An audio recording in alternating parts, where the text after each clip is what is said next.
ഇന്ന് നമ്മൾ ഗോതമ്പ് മാവ് കൊണ്ട് നൂൽപുട്ട് ഉണ്ടാക്കുക കേട്ടോ. ചപ്പാത്തി കഴിച്ച് മടുത്തവർക്കൊക്കെ ഇതുപോലെ ഒന്ന് ഉണ്ടാക്കി നോക്കാം. നമ്മൾ പത്തിരിപ്പൊടി കുഴക്കുന്ന അതേ രൂപത്തിൽ തന്നെയാണ് ചപ്പാത്തിപ്പൊടി തിളച്ച വെള്ളത്തിൽ ചപ്പാത്തിക്ക് കുഴക്കുന്ന പോലെ തന്നെ കുഴച്ചെടുക്കുക. നല്ല പാകത്തിന് വെള്ളമൊക്കെ ആയിട്ട് കുഴച്ചെടുത്തിട്ട് നമുക്ക് നൂൽപുട്ട് ചുടുന്ന രീതിയാണ് ഞാൻ കാണിച്ചു തരുന്നത് കേട്ടോ. അങ്ങനെ മാവൊക്കെ നിറച്ചിട്ടുണ്ട്. മാവ് നിറച്ചിട്ട് അവസാനം നമ്മൾ നൂൽപുട്ടിൻ്റെ അച്ചിൻ്റെ മുകളിൽ നമ്മൾ ഈ അച്ചിൻ്റെ കൂടെ തന്നെ വേറെ 3-4 വിധം ചില്ലുകളുണ്ടാവും. അതുപോലത്തെ ഒരു ചില്ല് ഇതിൻ്റെ ഈ മാവിൻ്റെ ഏറ്റവും മുകളിലറ്റത്ത് വെച്ച് കൊടുത്താൽ നമുക്ക് മാവ് ഇങ്ങോട്ട് മുകളിലേക്ക് കയറി വരില്ല. അതിനാണ് ഇങ്ങനെ ചില്ല് വെച്ച് കൊടുക്കുന്നത് കേട്ടോ.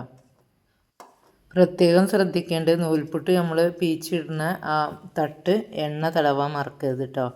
എണ്ണ തടവിയിട്ടില്ലെങ്കിൽ നമുക്കത് അതിൽ നിന്ന് പുറത്ത് പോരാൻ കുറച്ച് ബുദ്ധിമുട്ടാണ്.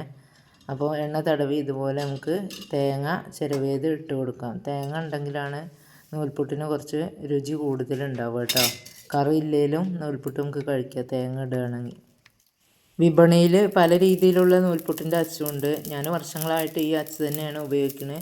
എനിക്ക് ഇതിന് കുഴപ്പമൊന്നുമില്ല, ബുദ്ധിമുട്ടും ഒന്നുമില്ല. കാരണം നമ്മൾ മാവ് എങ്ങനെയാണ് കുഴക്കുന്നത് അതിൻ്റെ പാകം റെഡിയാൽ നമുക്ക് നല്ല രീതിയിൽ ചുട്ടെടുക്കാം.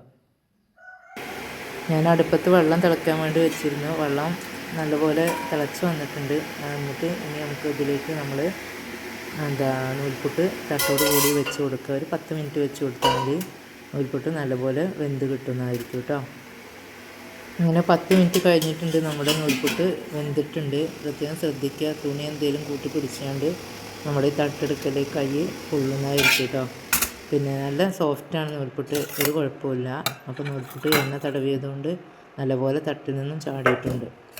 മുഴുവനായിട്ട് ചുട്ടെടുത്തിട്ടുണ്ട് കേട്ടോ. ഇതുണ്ടോ, ഒരു കുഴപ്പമില്ല കേട്ടോ. ഒരു സൈഡിൽ ഞാൻ തേങ്ങ ഇട്ടിട്ടുള്ളൂ. നല്ല ടേസ്റ്റാണ് കഴിക്കാൻ. കറി വേണമെന്നൊന്നുമില്ല, ചായ കൂട്ടി നമുക്ക് നൂൽപുട്ട് കഴിക്കാം കേട്ടോ.